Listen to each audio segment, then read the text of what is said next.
Ankara کی طرف سے ملک کا نام تبدیل کرنے کی درخواست منظور کیے جانے کے بعد ترکی اب اقوام متحدہ میں اپنے نئے نام ترکیہ سے پہچانا جائے گا۔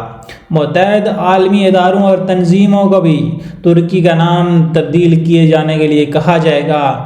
نام تبدیل کرنے کا یہ فیصلہ ترکی کے صدر رجب طیب اردوغان کی طرف سے ملک کو نئی پہچان دینے کی مہم کا حصہ ہے۔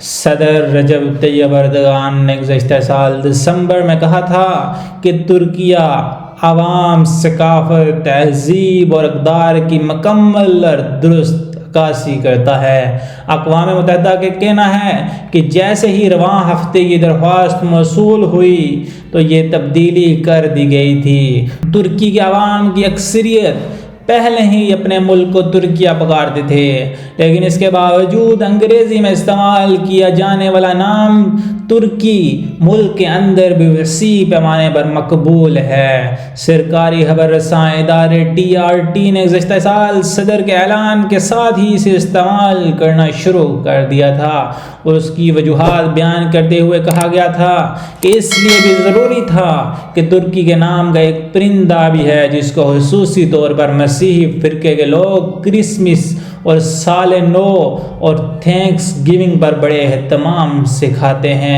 اس کے ساتھ ہی یہ نشانی بھی کی گئی کہ انگریزی زبان کی کیمبرج یونیورسٹی میں ترکی کے لفظ کے جو مطلب استعمال ہوتے ہیں ان کے مطابق ترکی کسی احمق یا بیوقوف شخص کو کہا جاتا ہے یا کسی ایسی چیز کے لیے استعمال کیا جاتا ہے جو بری طرح ناکام ہو گئی۔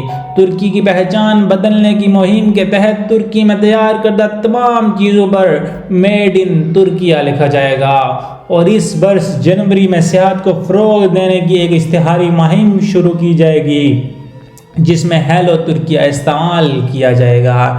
اس اقدام پر سوشل میڈیا پر ملا جلا رجحان سامنے آیا۔ حکومت کی طرف سے اس کو زور و شور سے عمل کیا جا رہا ہے، لیکن کچھ لوگوں کا خیال ہے کہ عام انتخابات سے ایک سال قبل ملک کو درپیش شدید اقتصادی بحران سے توجہ ہٹانے کے لیے یہ نام بیکار کوشش کے طور پہ استعمال کیا جاتا ہے۔ لیکن میرا یہ اندازہ ہے کہ صدر طیب اردوغان 2023 میں جو ترکی کا نیا نقشہ کھینچ رہے ہیں جو کہ خلافت کی طرف جاتا ہے، شاید ترکی سے ترکیہ وہی رستہ ہے یا اسی رستے کی سیڑھی میں ایک حصہ ہے۔